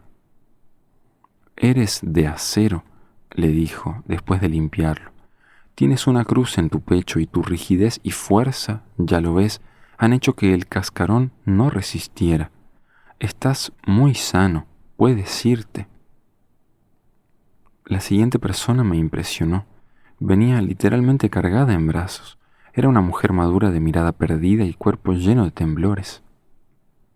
«¿Qué tiene mi muchachita linda?». El acompañante empezó a responder a nombre de la enferma y después ella continuó. Su voz era débil y tartamudeaba al decir las palabras. «Hace 8 años me casé», empezó diciendo, «y han sido un tormento terrible. No vivo con mi marido y cada vez que me visita me enfermo terriblemente. La última vez me quedé ciega y paralítica. El hermano la miraba con atención y de pronto le dijo que tenía un daño y que era necesario extraerlo. Dio instrucciones para la próxima cita y añadió que la ceguera no era interna sino externa y que la mujer debía ser fuerte para resistir, puesto que lo que le sucedía no provenía de ella misma. Cuando la mujer se alejó, el hermano me preguntó si había olido la peste de la mujer. Claro, le respondí, olía terriblemente mal. La tienen viviendo en medio de caca, me dijo Cuauhtémoc. La siguiente persona se quejó de que sus hijos se estaban echando a perder por culpa de su padre. Estoy separada de él y cada vez que viene a la casa todo se vuelve un infierno y mis hijos se trastornan terriblemente. Mi pequeña, le dijo el hermano, tú misma les inculcaste el amor y respeto hacia su padre y nunca les dijiste la verdad sobre su conducta. Ahora nadie puede decirles la verdad porque los destruiría. Es un caso muy difícil, pero yo le pediré a mi padre que lleve luz hacia los tuyos. Mi hijo es un borracho y no quiere dejar la bebida por nada del mundo, dijo una mujer entrada en años. Ayúdame, por caridad. Mira, mi niña, le dijo Cuauhtémoc, es muy sencillo. Vas a comprar una botella de vino y 3 ranas. Las ranas las echas al vino y las dejas que se pudran adentro. Sin que tu hijo se dé cuenta, le das a beber un poquito de eso y ya verás que nunca jamás te vuelve a probar alcohol. La siguiente persona entró en una silla de ruedas. Era una anciana muy bella que al empezar a hablar rompió a llorar amargamente. No puedo andar, hermanito. Me duele mi cadera y mi espalda y estoy muy débil. ¿De dónde eres, muchachita preciosa?, le preguntó el hermano a la anciana. No alcancé a oír lo que contestó, pero Cuauhtémoc comentó que en ese lugar había sido atendido de sus heridas por el padre Elías. Pues él es precisamente mi protector, le dijo la anciana. Entonces somos de la misma tribu, le dijo el hermano. ¿Qué le pasó que ya no puede andar? Pues no sé, algo habré hecho mal, pero no sé qué. A ver, mi linda, el poder del Señor no tiene límites, y usted se va a parar de su silla y va a caminar. La anciana negó con la cabeza, pero el hermano insistió tanto que en un esfuerzo tremendo, la mujer se paró y con ayuda de Armando y el hermano caminó unos pasos. Después se volvió a sentar y el hermano le recetó una pomada y unas hierbas. Le dijo cómo prepararlas y usarlas. Al final de las consultas vino L, una mujer alta de pelo negro azabache y fisonomía egipcia. Se acercó al hermano y lo saludó. ¿Por qué está triste mi pequeña? No tiene importancia, hermano, le contestó L. Hay tanto dolor que lo mío es solo un detalle, sin importancia. No, mi pequeña, todo tiene importancia y lo tuyo también. Cuéntame, ¿qué te sucede? Iban a traer el primer paciente para operarlo, cuando el hermano nos llamó a todos y pidió nuestra atención. Mi carne, empezó diciendo, cree que no tiene límite. Si de ella dependiera, podría estar trabajando día y noche sin parar, pero eso acabaría con ella. Deben cuidarla y protegerla de excesos. Trajeron al primer paciente de ojos y el cuchillo de monte penetró sus globos oculares. El padre E había entrado al recinto y sostenía el cuchillo. El hermano lo iba a operar de nuevo junto con otro sacerdote que también sufría de su espalda. Después trajeron a un muchacho sordo. Lo acostamos y después de hacerle un campo operatorio con un algodón, el hermano introdujo el cuchillo de monte a través del conducto auditivo del muchacho. Yo le gritaba en su oído intentando detectar algún signo de audición. ¿Oyes? De pronto el muchacho contestó que no oía. ¿Cómo está esto?, pregunté yo. Contesta que no oye y solo puede contestar si oye. El hermano volteó a verme y rompió a reír a carcajadas. Lo acompañé y a partir de ese instante todo fue alegría en el recinto. Yo nunca me había sentido tan cerca de Cuauhtémoc y en verdad me gustó la sensación de camaradería. Él se colocó a mi izquierda y esperamos al siguiente enfermo. Pasaron a un señor con barba blanca que iba a ser intervenido de sus riñones y su próstata. Le tomé la mano y me di cuenta que estaba completamente relajado. El hermano abrió una incisión gigantesca, mientras el hombre no manifestaba ningún signo de dolor. ¿Es que no te duele?, le pregunté asombrado. Dios opera a través de Pachita y yo tengo absoluta fe y eso hace que no me duela, me contestó aquel hombre increíble. Después de saturar y ver cómo las incisiones son cerradas casi instantáneamente, volteamos al hombre boca arriba y el hermano introdujo la punta del cuchillo de monte en el pene a través del orificio urinario. El hombre había juntado las palmas de sus manos y colocándoselas sobre el pecho, rezaba mientras el cuchillo lo penetraba sin haber signos de dolor. Admiré a esa persona y me pareció increíble su capacidad de confianza. En el momento en el que lo cargaban para acostarlo en el suelo del recinto, entró Armando. Venía muy enojado porque había mucha gente en el recinto y empezó a organizar la sesión pidiendo orden. La siguiente mujer fue una americana. Tenía un tumor en uno de sus pechos. Le quitamos la blusa y acostada boca arriba el cuchillo penetró uno de sus senos. La incisión que hizo fue tremenda y la sangre brotaba incontenible de la misma. Al terminar, el hermano me indicó que tradujera que el pecho quedaría un poco duro pero libre de toda enfermedad. Se lo dije y la mujer agradeció. Memo entró al recinto y en un susurro le comunicó algo al hermano. Este lo volteó y en voz alta le dijo que quien quisiera enseñar debía ser un espejo pulido. Lo que se quiera enseñar debe ser un reflejo de uno mismo. El siguiente paciente fue el padre E. Sus huesos estaban débiles y cualquier esfuerzo hacía que se le quebraran. Lo acostamos boca abajo y después de palpar y reconocer su espalda, el hermano abrió una incisión cerca de la columna. Le pidió a Armando cartílagos, los que introdujo en la columna pegándoles con el mango del cuchillo. Saturé la herida y ésta se cerró. El siguiente paciente fue el padre H. Durante las consultas yo había visto varias monjas y varios sacerdotes en las operaciones. La iglesia y sus miembros no rechazaban la labor de Cuauhtémoc. El padre H sufría de la base de su columna y de una pierna. Cuauhtémoc abrió el muslo con el cuchillo y empezó a palpar el fémur. De pronto levantó su brazo derecho y colocó su palma hacia arriba. Pareció tomar algo del espacio e introducirlo al fémur. «Mira lo que me han enviado», me dijo enseguida. Llevó mi mano al muslo y pude tocar el fémur. En un extremo del mismo había un pequeño hueso que claramente no era parte natural de la osamenta. Cuauhtémoc había materializado ese huesecillo y yo al tocarlo comprendí que no había límites. Ya lo había visto y sentido y ahora de nuevo me volví a asombrar. ¿El movimiento de tu mano fue para materializar?, le pregunté a Cuauhtémoc enseguida. Claro.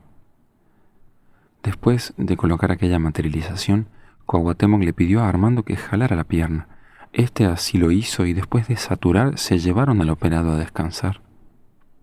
Él se encargaba de pedir algodones secos y mojados y ante una indicación mía contestó que ella había sufrido una operación en carne propia. Cuauhtémoc me cambió un pulmón que tenía cáncer, dijo con voz grave y hombruna. La siguiente paciente fue una mujer adulta. También tenía mala su espalda y mientras Cuauhtémoc insertaba cartílagos en su columna, la mujer pedía a gritos que ya dejaran de atormentarla. ¿Quiénes?, pregunté yo, curioso. Unos seres me martirizaban y no encuentro forma de alejarlos de mi cuerpo. ¿Espíritus? Sí. Lo que sucede, empezó a decir el hermano, es que la gente se muere y en ocasiones no se dan cuenta que han muerto.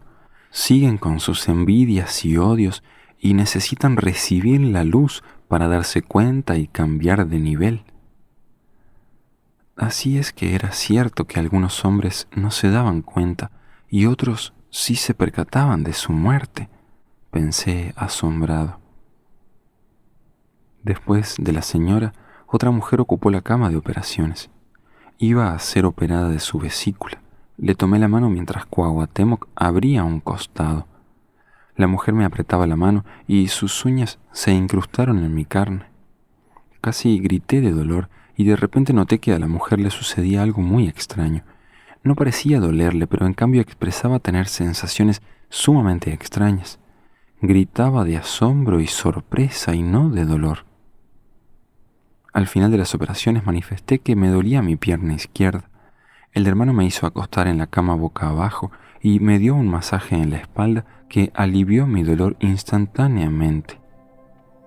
El hermano me había dicho que yo recibiría una lección todos los días y supe que era cierto.